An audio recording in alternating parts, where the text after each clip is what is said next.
there are many problems, issues in male sexual body. So, what are those and how do you deal with it? Erectile dysfunction might be earliest sign of the heart issues. Okay, 40% of male who has a erectile dysfunction can get a heart issues in upcoming 2-3 years. What do you think, according to you, is the role of testosterone in all these things? And nowadays we see that young male also loses their testosterone too early because of the lifestyle. So smoking, alcohol, drugs, addiction, all that have impact on your hormonal status, blood vessel status, and neuronal status. So these all things come together to play and lead to low libido also.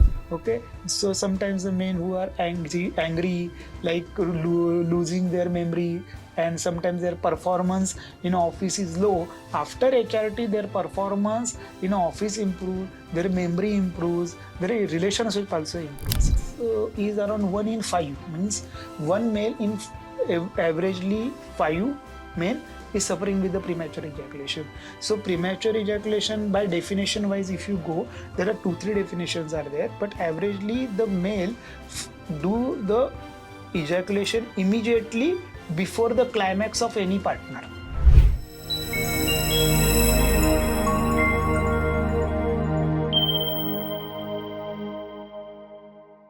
Hello, doctor. So I am very excited to have this conversation with you because the awareness lacks in many people. Yeah. So everyone, we have Dr. Ramit Kamate sir here, and he's into reproduction and sexual medical consultation. So let's start off with my first question, that there are many problems, issues in male sexual body. So what are those and how do you deal with it? So basically, as a human, every person faces the issues in their sexual health. I per se see there is a two important aspect of any animal is the maintaining themselves by food and maintaining their genetics or generation with the sexual health. Okay, at the base, human is an animal. Okay, so when you see about the basic animal instinct of the human, there are two important instincts of the human is maintenance of the species by reproduction and maintaining themselves by food and shelter, all that. Okay, so averagely both men and women equally faces the sexual health issue, and these are nowadays increasing because of the stress, activity, lifestyle changes, delay marriages, and other things. Okay, so as you said, male sexual issues are divided into 3-4 type of issues, like erectile dysfunction, which is called ED, then premature ejaculation, which is called PE. Then there is a low libido, that means they feel low desire to have a sex. Sometimes they might have a delay ejaculation issue where they fail to ejaculate, and sometimes there might be pain during sexual activity. So these are averagely more common issues. The male come to ROPD for consultation, and when we see on background of all the issues is what they are going through, the lifestyle issues, their hormonal issues, and their other related food habits, and all issues come together to play any male sexual issues. And the issues doesn't start suddenly. Body always give a sign. Okay, so they might feel the issues over a long period of time, but they're on off, but these are progressive thing, and when they are not tackled or taken care at that time, they become a chronic. Okay, and what do you think, according to you, is the role of testosterone in all these things? So actually testosterone is very major hormone. Okay, what differentiate men behavior apart from female is a testosterone. Okay, it is needed for their heart activity, muscle built up, brain, to way they think. Because if you see, men think very differently and women think very differently for a single question. Okay, the thought come because woman has a estrogen which give them a idea to think on that topic a different way, and men has a testosterone which give them a thought to think on that topic different way. Secondly, it is needed for even a woman also and men also to maintain their sexual desire and maintain their sexual health properly. And for men concerning, the testosterone is an elixir of life for them, because it is needed for them over every day-to-day activity. Means they start getting up till they sleep, they require continuous testosterone level, and it is synthesized in a cyclical manner in a body so that they can handle their stress and activity and all that. Okay. So, like you mentioned previously, how do male differentiate between chronic and temporary sexual issues? So basically, I mentioned the last time the issues, the premature ejaculation, erectile dysfunction, any issue which is more than 6 months, okay, are considered as a chronic one, and that to be addressed immediately. Initially, when they start to feel the issues, they sometimes, like in a month, they might feel 1 or 2 episodes of the sexual issues like erectile dysfunction, premature ejaculation. But if they continue to feel the same issue again and again, they should prior address to the consultant so that they can be tackled at that time only. Okay. And what is, according to you, the major issue why this is happening? Because mental health is also a current issue. So, do you Yes. think? Yes. So, for the all sexual issue, nowadays we are more focused on the mental health, the psychological health of the issue. The stress is one of the major reason for the sexual health. Okay. So stress releases your cortisol level, and the cortisol is a bad hormone. So it is actually a reason you can handle the stress because of cortisol hormone, but it's a stress hormone. Okay, and when the stress hormones goes up, it suppresses the other good hormones, so testosterone start dropping up, and that leads to loss of the libido, erection issues, and over a period of time even ejaculatory issue, and all things are comes slowly. Because of the stress, you slowly go under depression, anxiety, and there is a cycle of all the psychological issue, and it hinders your happy hormones like serotonin and dopamine receptor. So all things are affected, and over a period of time, all things lead to chronically progressive towards the sexual health issues. Okay. So, talking about all the terms which you Yes. use right now, PE, DE. So, can we deep down more into that and can you elaborate? Yeah, I'm very glad. Okay, so basically we go step by step. So most common male face issue is erectile dysfunction. It can happen to men at any age group from the age of 19 till the 70, 80s. Actually, per se, there is no retirement for a sex. Okay, it is very important thing, because unless and until your partner also says that yes, I am satisfied, I don't want to have a sexual relationship, or you yourself feel that I am now don't want to have a sexual relationship, then there is a retirement per sex. But as per a married couple, there is no retirement for a sexual activity or sexual relationship. Okay, so even a 60-70 years old couple can enjoy their good sexual health, because it shows that the good sexual health decreases the risk of heart disease, decreases the risk of cardiac disease, and decreases the hormonal imbalances, and create a good longevity of life. So it overall increases the happiness quotient of the couple. Okay, so when the man who faces the erectile dysfunction, so erectile dysfunction is like they fail to maintain their erect penis before the sexual activity. Sometimes in between the sexual activity they loses the erection, or at all they don't get a erection. Okay, it might be happening out of the 10 sexual activity 1 or 2 times, or it might be happening all sexual activities. So this is the most commonly we see in our OPD. the erectile dysfunction. The reason for that is before that we have to understand that how the male sexual cycle activity works. Okay, so when the foreplay start, which is very important part of the couple to go for a sexual activity, so average foreplay time should be around 20 minutes plus, because it gives a more boost in the hormonal level. Okay, so when it start a foreplay, the male start getting the erection. Okay, so erection goes up. Okay, and when the penetrative sex happen, at that time, after a penetrative sex, male reaches the orgasm and there is a fall. Okay, after fall, there is a lag of 15 to 20 minutes, and then again he can maintain, get an erection, and he can do a second round of sexual activity or third round of sexual activity, depend on his stamina and partner's stamina. Okay, but in women it works differently. Okay, they get excited, they go on a high, they maintain that high, they get an orgasm but no fall. So averagely women naturally enjoy more longer sexual activity pleasure than a man.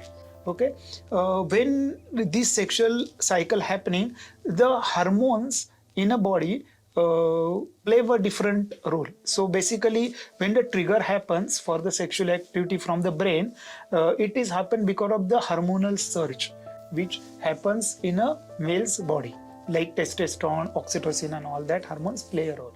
Okay, that gives the signal to the penis to dilate the blood vessel in a penis, and blood from the body rush into the penis. So averagely the male penis size, Indian size, is around a 7 inch in a around a 3.5 inch in a flaccid test, goes up to 7.5 inch in a erect stage. Okay, and this happens because the blood flows inside, stays there, and then capsule around the penis which become tight, and this gives a good erection for a male. And when the sexual activity happen and the ejaculation of the semen happen in a man, then brain again sends the signal, the hormones drop down, the blood flows from the penile corpus into the body, and penis become again flaccid. Okay, so this is a routine activity in a man to get erection. Actually, if you see, it is very complex process. It is not a simple one like you see a person and you get an erection. No, it is actually all these strings of your neurons, your hormones, your blood vessel has to come together, and they play a proper way violin. Otherwise, if any string is abnormal, you get a very dull sound. Okay, and that leads to the erection issues and other issues. Okay, so if you see, the erectile dysfunction is then divided into the causes wise, which are the issues. It might be hormonal issues. Okay, it might be hormonal, it might be neuronal, like nerve leading to these issues, it might be vascular, like penile vessel issues which might lead into that, and psychological issues, so like anxiety and depression. So these all different type of erectile dysfunction, and when the patient come into the clinic, we have to understand which issue they are falling in, and according to that the treatment has to be planned. Okay, for example, male with the vascular issues and neurological issue, they don't get early morning erections. Okay, but men with the psychological issue and other issues, they can get a morning erection. So this is very important task for any man, what he get a early morning erection or not. If they are not getting a early morning erection, that is more serious. So that is might be neurological issue. So they have to concern as early as possible to the doctor. If they get a morning erection, that is a good sign that issues are not that much serious, but that can be tackled easily. So this is like a erectile dysfunction. Okay. So talking about male specifically, there is a lot of hesitation when it comes to consulting a doctor or talking about their sexual problems. Yes. So what would you suggest? What should everyone out there do, or they should come up and talk, because it will solve their problems at the end of the day? Yes. So basically, as a male, every male has an ego. Okay, that is called as male ego. Right. Okay, so the first former important thing when they start getting the issue, there is an avoidance. Okay, then they do like how it can happen to me. And then there is acceptance. Now it is affecting a relationship or their health, then they come to the consultant. So first important thing I want to all my male fellows to tell that if whenever they start feeling the issues, meet a proper consultant who is a sexual health consultant who can help you and guide you to go out of this issue. For example, erectile dysfunction is a might be earliest sign of the heart issues. Okay, 40% of male who has a erectile dysfunction can get a heart issues in upcoming 2-3 years.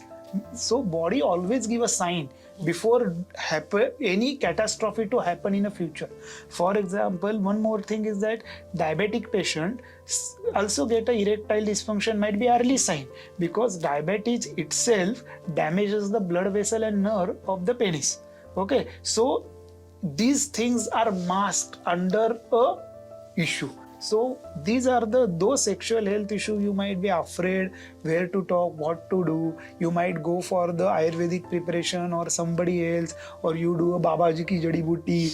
But you have to understand, unless and until you consult a doctor and you do the investigation proper, you can't find the reason why it is happening. And if you drag that issue for a long time, it can have a detrimental effect on your cardiac status like heart issues or psychological issues. Over a period of time, it has very long-term impact. And diabetes is, it is very dangerous disease if it is not under control. So you have to address the issue and meet the consultant. It's very important. Right. So addressing this issue, one more thing which popped up in my mind is, what are the causes of low desire, or what are the causes of painful sex? So correct. So these are two different things. We will just first go with the low desire. Low desire is a low libido. Okay. So right now you have to understand the averagely the healthy couple do a sexual activity around twice a week or thrice a week, which is a normal sexual activity concerning the couple. Okay, with the aging factor and other factor, the activity might be reduced. Okay, but that doesn't mean that libido is reduced. Okay, so libido concerning part is cause wise is nowadays major cause is the stress, because stress leads to anxiety and depression and decreases your hormonal status, and that lead to your more focus on work and other activity. Your focus changes, so your libido start dropping. Second is a hormonal imbalance. So people around males, especially after 37-39 years of age, start losing their testosterone level, averagely 1% per year. And nowadays we see that young male also loses their testosterone too early because of the lifestyle.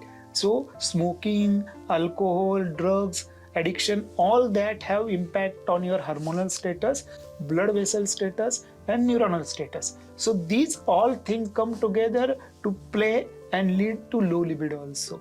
And there is other issues like interpersonal relationship between the husband wife. So that also has a nowadays, the divorce rates have been increased, a number of things happening to the couple. So these all things have a cumulative impact on a male and also sometimes in a female, that leads to low desire to have a sex. And these things are treatable, but they have to come to the consultant. So we investigate, is there any hormonal issue or any psychological issue or interpersonal issue. Depend on that. If the patient has a hormonal issue, we start a HRT for a male, especially around 40 plus years of age. We start a hormone replacement testosterone therapy for them. There are implants available for that, and after that treatment, you can personally see the changes in the behavior also in a man. Okay, so sometimes the men who are angry, like losing their memory, and sometimes their performance in office is low. After HRT, their performance in office improves, their memory improves, their relationship also improves. Okay, so secondly, the psychological counseling we put on them. There is a cognitive behavioral therapies are needed sometimes. Secondly, the low libido cases where patient has an interpersonal relationship issue, so we put on a counselor of relationship. So that also we provide the people so that they can come out of the issues and they can live their healthy good life further. So the next question I'm going to put forth is a bit out of the box. Okay. So talking about males, so I Yes. just thought about boys for that Yes. matter, because right now in my generation, Yes. typically the whole sex part is on boom. It is Yeah. on peak. So are the treatments different for boys and the older category? Correct. So how So do you tackle basically, for example, for erectile dysfunction, the premature ejaculation, okay. So both the things or other issues, any. So we always see the important part as the fertility potential and the potency. These are two different things. Okay. Fertility potential means the man has a sperms which can create a baby. Okay. Potency mean man who having a penis who can do the sexual activity and maintain the sexual life. These are two different things. Man can be infertile but potent. Okay. And man can be fertile but impotent. Okay. Any combination can be possible. Okay. So the specially the man who had not have any children, who doesn't have married yet, who want to maintain their fertility, we have to see their sperm also. Okay. We do the analysis of that. We plan to give them a medicine which are non-addict basis. For example, we don't give a Viagra at my clinic because this has a long-term tachyphylaxis reactions and side effects. So we don't give them to these young men. Secondly, we do more on their other treatment part. Like nowadays, there are a number of new modalities of treatment available that I can explain you in further. Then we give them a hormonal therapy, but not direct hormone like testosterone, because testosterone has a different impact on a testes. Testosterone is actually steroid hormone. When it is given to the people at young age or any age, actually it decreases the sperm count and decreases the fertility. And if it is not given by a doctor or not the level are properly monitored, this can long termly affect on a potency of a man. Okay, so initially though you feel a very good result, but long-term impact of these medicines are have to be assessed. Okay, so we have to plan accordingly. So there are bioidentical hormones nowadays available for the male who are young. So we give them that hormonal therapy. Secondly, we give them other hormones which are stay in their body for just 24-48 hours, and they stimulate their internal organ to create the testosterone. Okay, so that it indirectly not affecting on their fertility. So, and secondly, the lifestyle modification, there is no excuse for lifestyle modification. So smoking has to be stopped, alcohol has to be stopped. I recommend all my patients to stop the sugar, because sugar itself decreases the testosterone. So you have to stop the sugar, you have to reduce the weight, because you have to understand, in body testosterone from your body goes into the fat. Okay, and it converted into the estrogen. Okay, so if you see the male who are more have abdominal fat or fatty, they have more get a gynecomastia like female breast, and these are things happen. Where the estrogen come off? The estrogen come from their own testosterone. Okay, so we ask them to reduce that all the bad fat.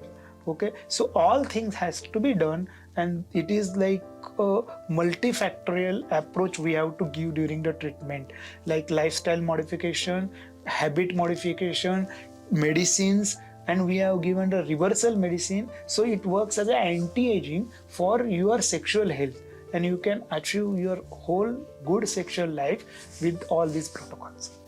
So one more question I had in my Yes. mind was regarding the premature ejaculation. So can you please Yes. start? So actually, premature ejaculation can happen to any male between the age of 19 to 59 plus. Okay. So basically, in premature ejaculation, what we see, prevalence is around 1 in 5. Means one male in averagely 5 men is suffering with the premature ejaculation. So premature ejaculation, by definition wise, if you go, there are 2-3 definitions are there, but averagely the male do the ejaculation immediately before the climax of any partner. That can be considered as a premature ejaculation. So even a female partner fails to get an orgasm because of early ejaculation of a man, or even a man get a early ejaculation and even he doesn't get a climax, these come under a premature ejaculation definition also. And if time wise consider, the time is less than 3 minutes, but some majorly it is less than 1 minute, 1.5 minute is considered as a premature ejaculation. Average time for a sexual activity concern is around 5 minutes for any man. That is a penetrative sexual activity, I am telling, plus minus half a minute. Okay, good healthy man can perform up to 20 minutes to 30 minutes. Okay, because female orgasm happen after 13 minutes. Okay, so your foreplay time is very important so that your partner should get an orgasm. Okay, and in premature ejaculation, the reasons what as we found is are the same like erection issues, like lifestyle issues, smoking, alcohol, drugs. Then there are hormonal imbalances, there are neurological issues, sometimes the penile nerves has a issue, there are like issue like infection, prostate infection, penile infection like balanitis which occurs in a male who has diabetes and all that. So male with the hypertension, and sometimes the anxiety and depression and performance anxiety, all these things sometimes seen in any patient, or there might be different way. So these are the things which are to be diagnosed before treating the patient with the premature ejaculation, and these things are treatable. Okay, sometimes you can see a patient who has erectile dysfunction and premature ejaculation, they both come together. Okay, so men can have both issues or any disease or disorder like low libido, anything can come together. So men can have an erection issue, men can have a simultaneously premature ejaculation issue, men can have simultaneously low libido, because if you ejaculate early, you have erection issue, you are self depressed, so you don't want to do the sexual activity, so your libido obviously goes down and you start getting low desire. So it is a vicious cycle. So it is like a circle. You have an erection issue, you have a premature ejaculation issue, you get depressed, you low activity, sexual activity, so low libido, you again fall in a depression, again in a go cycle. So you have to break that cycle and come out of that cycle. Treatment concerning for the premature ejaculation is same. We have to go for lifestyle modifications. We might require some medicines like which are affecting on the hormones and brain. We might require newer modalities of treatment like P-shot, the fillers we use so that the irritability of nerves are reduced. If there is infection, we have to treat the infections with the antibiotic and all that. So we do combine all the things, or sometimes we choose the treatment depend on the patient and problem they face. And this is what the issue can be solved, and we can break that vicious cycle, and man can live happily after that. Okay, so right now we just spoke about premature ejaculation. So is there any other term which you want to inform or educate the audience about, like DE, PE? I am not so much aware of. Okay. But are there any terms which you really want to emphasize on? So basically, though, two terms very commonly used. That is the ED, that's the erectile dysfunction. Second is the PE, which is the premature ejaculation. These are most commonly used term, and these are the abbreviations routinely used by the patients also nowadays. And it is better because for saying them I have a erectile dysfunction, I have a ED, so it decreases their fear when they go to the consultant. So it is actually better for their mental health also, that it is not a disease per se, it is a problem they face. So we have to address the problem. It is not a disease. They are not ill. They are not going through any disease. It is the repercussion of might be their disease, but it is a problem or symptom they are facing. So we have to treat that symptom, and we have to find out the disease what they might have, or if not, and treat that problem. Right, this is a very important point you mentioned, because the words play a very important role, because males or females can be offended or they would feel bad. So doctors play a very important role here. And similarly, like when you are tackling the whole situation, how is technology helping you in that? So nowadays, technology in erection issues and premature erection is very advanced. We treat it different way around as a sexual medicine consultant, reproductive medicine consultant. Initially, there are only two treatments are available. Like you have to go to the psychiatrist, do your cognitive behavioral therapy, and that they start some antidepressant, anti-anxiety, and the side effects of some of the medicine is like premature ejaculation. Side effect of some of the medicines which use for premature ejaculation are like erectile dysfunction. Secondly, these processes are long term. Okay, and the few medicines that are used like a tadalafil or the Viagra kind of medicine, sildenafil. Okay, I just don't want to take the brand names, but these are few medicines. But over a period of time, these medicines has a side effect, because if you see the sildenafil or other tadalafil, they have issues like heart attacks, and they affect on your kidney, vision issues on a long term. And when you take routinely these medicine, they develop a tachyphylaxis. For example, you get an erection with the 25, then you can't get an erection with 25, you have to take 50, then you can't get a 50, then you have to take 100 milligram dose. So you slowly increase the doses, but over a period of time, one point come, even with that medicine, you fail to get an erection.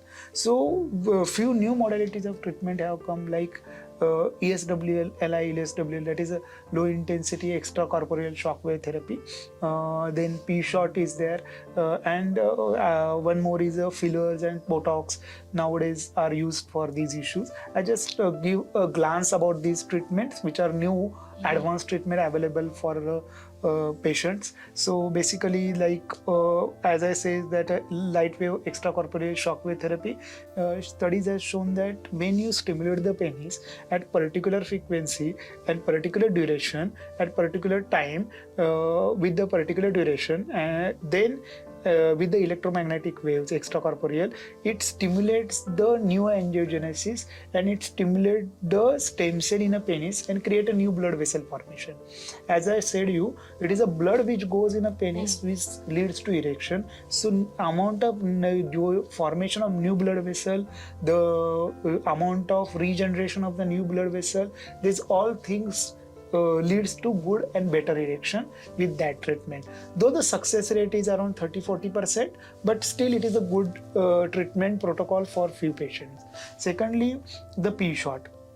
P-shot is like a new treatment come. There are few studies available which shows that when you inject a penis with the at the P point, which is a orgasmic point for a male, okay, with the PRP, which is a platelet-rich plasma, okay, with a few added things at particular point, okay, and with particular frequency and duration, it shows a regenerative potential in a vessels and the nerves around the penis. Okay, and it patient shows a good improvement in erection and ejaculatory issues also. And patients are still fail with these both treatments. They sometimes get a result with the Botox. So Botox is used for the wrinkles and all that. It works on a same principle in a penis. When you inject a Botox, the blood vessel have a muscles into them. They get relaxed. Okay, and when something is relaxed, it let more blood inside. Okay, it works on that principle, and few studies have very promising result with the Botox treatment in a penis. Though it stays around 8 months or 9 months, but it gives a better erection for few males. Okay, and even if all these treatments are done, there is a combined treatment has to be given, like cognitive behavioral therapies, relationship issues, and some other. If the patient has a depression issues, short course of antidepressant has to be added, and all things are given on a basket with lifestyle modification. Because whatever treatment you give, unless and until the patient do the lifestyle modification like exercise, yogas, pelvic exercise to improve the pelvic blood flow, and secondly their dietary modifications. For example, they should not have the sugars, white flour. These things has to be done. So lifestyle modifications are very important. Sometimes we might have to use the supplements also. For example, vitamin D deficiency leads to drop in a testosterone level and known to erection issues. So we have to supplement vitamin D, zinc to the male, then selenium, micronutrients, B12, these things has to be assessed and treated accordingly. So though modern treatments are available, but these have to be supplemented with the traditional treatment to get a good success rate for the patient. Even some patient we can treat a stem cell therapy also for the erection issue, where we can harvest the bone marrow, we can extract the stem cell from them, and we do a stem cell therapy for the patient, and it has a very good result for a patient. It is a single setting treatment, and it also give a great result, especially for a diabetic patient, vascular issues, patient who are long term fail to get an erection, that we can treat with this. Okay, and these treatments are available, but with the right doctor and right clinic you have to choose for the treatment, because these have to be done properly, then you get a result. Right. So when you mentioned right now, right doctors, right clinics, so again, out of the box question just popped out. Yes. So many people these days, not these days, I guess it's like a tradition only, they go to the pharmacist or the shopkeeper, medical shopkeeper, and they ask them that what medicine would you give us if we are facing these things. So there is a lack of information, education in all these things, because the terms you used, many people who are less educated or they don't know these terms. So how can you address this? Because some medical shopkeeper or pharmacist cannot consult like you are consulting. So basically, issue with the this is a social issue actually. So for example, you got a fever or any issues, even erection issues and all that. It is like over a counter preparations are available, and pharmacies are giving them without prescription. Legally, it is not allowed to give the any medicine to the OTC drug unless until it's the OTC drug. You can't give other drugs without prescription to the patients, because these drugs have very dangerous side effect. You might heard the stories about young men getting heart issues and all that issues. Sometimes they get a heart attack because of the medicine. These are all things where they get the medicine. Doctor is not going to prescribe them a medicine unless until he screened them. Okay, so these medicine they get it from the random pharmacy or pharmacist, and they start getting this medicine, and initially it's okay, but over a period of time they show their side effect, and patient, it is like they have to sacrifice their life for the sexual pleasure, and it is not worth of that. Okay, so it is better you consult a doctor. You have to address the issue, you have to find the root cause why it is happening. Okay, if you have a diabetes or if you might going to get a heart issues after 3-4 years, earlier you're going to diagnose that, and which can prevent this complication in future. Right. So you have to understand these are basic needs. For example, as we say as I say initially, that diet, your appetite is very important. You lose appetite when you don't feel well. Am I right? You lose appetite when, no, I don't feel weak, you have fever, you have some issues, kidney issues, cancer and anything, you start losing appetite. Or you are severe depression, you start losing appetite. These are earliest signs. These are basic instinct. So your sexual issues when start dropping out, you have to address it, because these are the earliest signs, symptoms of something is coming ahead which might be very big. And you have to go and consult to the doctor. Yes. So thank you so much for educating me also and all the people out there, because at least by watching this, people will get to know the new terms, what treatments are going on, and I'm sure they will consult a doctor for sure. So thank you so much. Thank you for inviting.